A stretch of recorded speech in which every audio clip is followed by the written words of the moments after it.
안녕하세요. 삶의 지혜와 깊은 울림을 나누는 시간입니다. 때로는 우리의 삶이 깊고 어두운 바닷속처럼 느껴질 때가 있습니다. 방향을 잃고 홀로 거친 파도와 싸우고 있다고 느낄 때 우리는 쉽게 절망에 빠지곤 합니다. 하지만 바로 그 가장 깊은 절망의 순간에 우리를 건져 올리시는 놀라운 손길이 있음을 믿습니다. 오늘의 이야기가 여러분의 마음에 작은 등불이 된다면 구독과 좋아요를 통해 이 빛을 더 많은 분들과 나눠주시길 바랍니다. 여러분의 작은 손길이 누군가에게는 큰 위로와 희망이 될 수 있습니다. 그 손길 위에 하나님의 크신 축복이 함께하기를 기도합니다. 이제 절망의 가장 깊은 곳에서 희망을 건져 올린 한 사람의 이야기로 문을 열겠습니다. 여기 한 청년의 이야기가 있습니다. 그의 삶은 시작부터 순탄치 않았습니다. 그는 우울의 깊은 늪, 가정폭력, 그리고 어린 시절 겪었던 유기와 학대의 상처를 온몸으로 안고 살아가야 했습니다. 6살이 되던 해 한 가정에 입양되었지만 그의 마음은 이미 너무나 많이 부서져 있었습니다. 그를 입양한 가족은 그를 그리스도께 인도하기 위해 최선을 다했습니다. 그들이야말로 그의 마음에 처음으로 믿음의 씨앗을 심어준 사람들이었습니다. 하지만 어린 시절의 깊은 상처는 그를 계속해서 어둠 속으로 끌어당겼고 결국 그는 10년이 넘는 세월을 교도소에서 보내야 했습니다. 출소 후의 삶은 더욱 깊은 나락으로 떨어졌습니다. 마약 중독과 자해는 통제 불능의 소용돌이 속으로 그를 밀어 넣었습니다. 하지만 그 모든 어둠 속에서도 하나님께서는 보이지 않는 곳에서 여전히 그를 위해 일하고 계셨습니다. 그를 포기하지 않으셨던 것입니다. 마침내 그는 한 공동체를 만나게 되었고 그곳에서 그의 삶은 극적인 변화를 맞이합니다. 그는 이렇게 고백합니다. 그것은 제 인생의 전환점이었습니다. 저는 비로소 제 딸들에게 더 나은 아버지가 되는 법을 배울 수 있었습니다. 저에게는 4명의 아름다운 딸들이 있습니다. 제가 제 삶을 온전히 하나님께 드리기로 결심한 가장 큰 이유는 바로 그 아이들에게 더 나은 본보기가 되고 싶었기 때문입니다. 아이들은 이미 너무나 많은 상처와 아픔을 보아왔으니까요.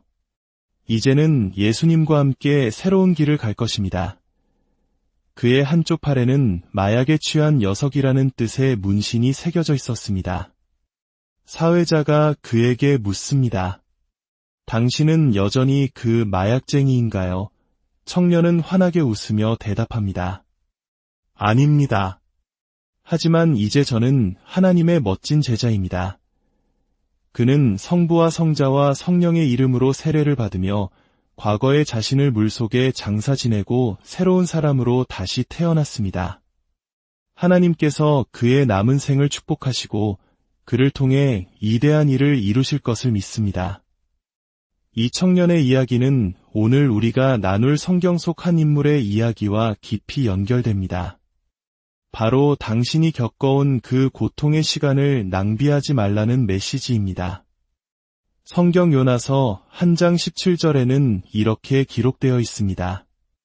여호와께서 이미 큰 물고기를 예비하사 요나를 삼키게 하셨으므로 요나가 밤낮 3일을 물고기 뱃속에 있으니라. 그리고 신약성경 마태복음 12장에서는 예수님께서 직접 이 사건을 언급하십니다. 악하고 음란한 세대가 표적을 구하나 선지자 요나의 표적 밖에는 보일 표적이 없느니라.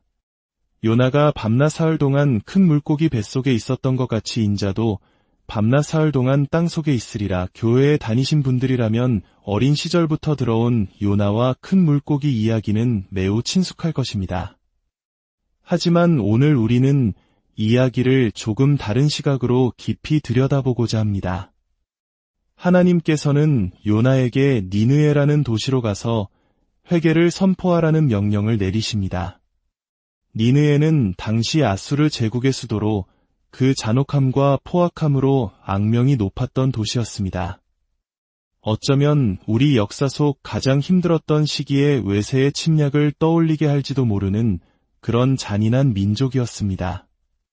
그들은 적들의 머리를 베어 성벽에 박아 넣는 것으로 유명했는데 역사학자들은 니느의 성벽에 약 3만 개의 해골이 박혀 있었을 것이라고 추정합니다. 그들은 해골로 작은 피라미드를 쌓기도 했으며 특히 하나님의 말씀을 전하러 온 선지자들을 붙잡으면 혀를 자르고 산채로 가죽을 벗기는 끔찍한 고문을 자행했습니다. 니느에는 그 시대의 테러리스트 본부와도 같은 곳이었습니다. 그런데 놀랍게도 하나님께서는 그들을 사랑하셨습니다. 그들을 너무나 사랑하셨기에 수많은 선지자들을 보내셨고 그 선지자들은 번번이 죽임을 당해 그들의 머리가 성벽의 장식품이 되었습니다. 이러한 배경을 이해하고 나면 요나가 왜 하나님의 명령을 피해 도망쳤는지 조금은 이해할 수 있습니다. 우리는 종종 요나를 하나님의 뜻을 거역한 반항아로만 생각하지만 그는 죽음의 공포 앞에 선 한 명의 나약한 인간이었습니다. 니느에로 가라는 명령은 그에게 사형선고나 다름없었습니다. 하나님께서는 요나가 도망칠 것을 이미 알고 계셨습니다. 그가 배를 타고 수백 킬로미터 떨어진 다시스로 도망가리라는 것을 아셨기에 그를 위한 특별한 계획을 준비해 두셨습니다. 바로 거대한 폭풍과 큰 물고기였습니다. 폭풍은 때로 우리를 잘못된 길에서 돌이켜 하나님의 길로 인도하기 위한 도구가 됩니다. 배에 탄 사람들은 폭풍의 원인이 요나에게 있음을 깨닫고 그를 바다에 던졌습니다. 그가 바다에 던져지자 폭풍은 거짓말처럼 잠잠해졌습니다. 요나 한 사람의 희생으로 배에 탄 모든 사람이 평화를 얻은 것입니다. 이는 훗날 온 인류의 죄를 위해 십자가에서 자신을 내어주신 예수 그리스도의 모습을 예표합니다. 바다에 빠진 요나는 곧바로 혼란의 상태에서 삼켜짐의 상태로 넘어갑니다. 하나님께서 예비하신 큰 물고기가 그를 삼켜버린 것입니다. 이제 그는 더 이상 자신의 방향을 통제할 수 없었습니다. 그가 할 수 있는 것은 아무것도 없었습니다. 우리 삶에도 이런 순간이 찾아옵니다.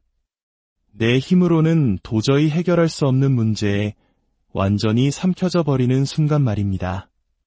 질병, 재정적인 파탄, 깨어진 관계, 깊은 중독의 늪처럼 우리를 옴짝달싹 못하게 만드는 거대한 물고기의 뱃속에 갇히는 것입니다. 하지만 바로 그 절망의 순간이 하나님께서 일하시는 시작점입니다.